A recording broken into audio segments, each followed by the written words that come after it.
Man, I miss Battlefront 2. I can't believe this game came out 5 years ago, and this game is really just a left behind great Star Wars game. Now, it wasn't perfect at the beginning, but it did have one of the best turnarounds in video game history ever. Obviously, the entire blame is to be put on EA for how they handled this game really its entire lifespan. It's honestly really frustrating how EA just left this game so quickly and without remorse too. Now you're just gonna leave me here, like my dad? Yeah. Now before I talk about anything else, I do want to give a thanks to the developers of this game who actually really cared, because I can really tell that there was a lot of effort and love put into this before EA pulled the plug on it. And I know some of the developers are just as bummed as a lot of the player base is as well. Now EA has had the Star Wars license for about 10 years now, and they made 2 Battlefront games, and Battlefront 2 is the only game to have a campaign, and it's just a really average story. It was a really interesting thing to have the campaign be based on the Empire, but it's really lame how quickly they just immediately turned to the rebel side. It's so dumb. It's so dumb, it's brilliant. No!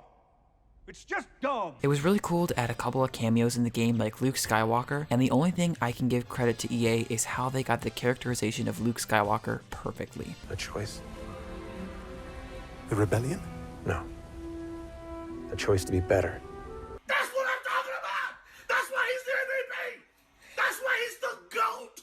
The GOAT! I do wish that EA did put more effort into the campaign, but clearly the main focus of this game was on the multiplayer, and man is it awesome. Let's start with having so many different modes to start with. It is amazing, and you really won't have the feeling of playing the same game types over and over again. Just to list some of them off are Supremacy, Galactic Assault, Heroes vs Villains, Starfighter Assault, and even Ewok Hunt. Now one of the best things about some of these modes is that you can choose what era you want to play in, so in case you only like to play as the clone troopers and the battle droids, then you have that option. On a plus side, I do really like how long the Supremacy matches go for. It's just a nice little touch. Another great touch is how great each different class type plays. It's really nice to be able to play as an officer class and not have it feel the same as like the heavy class. The reinforcements are awesome too and have a nice variety too, between like the jet troopers and the Wookiee warriors. Now I think the main appeal with the multiplayer is the heroes and villains you are able to play as. Being able to run around as any hero from any era is so fun, and you totally feel unstoppable sometimes too, which I think is important as the heroes do feel unstoppable, but they totally aren't overpowered either. I think another great thing is how the progression works throughout the game as well. It's really nice to be able to pick and choose how you want your regular troopers to play as, and you can even upgrade those cards as well. The character customization is one thing that definitely isn't perfect, but being able to have all kinds of different trooper skins is awesome, but it is lame that for some of the hero skins they can either be impossible to unlock or take forever to unlock. I think what helps this game too is how amazing it looks. It was perfect.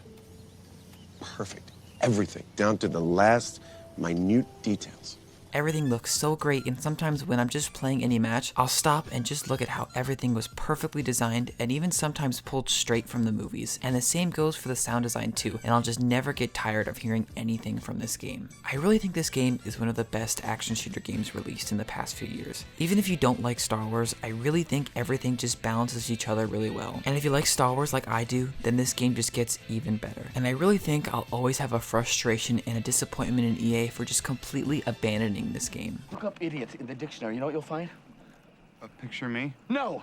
The definition of the word idiot, which you fucking are! If anyone hasn't played this game before, I highly recommend this game to anyone who's looking for a great action adventure game. And in the future, I really hope that the Star Wars license can move away from EA so that another studio can actually make great Star Wars games that everyone is looking for.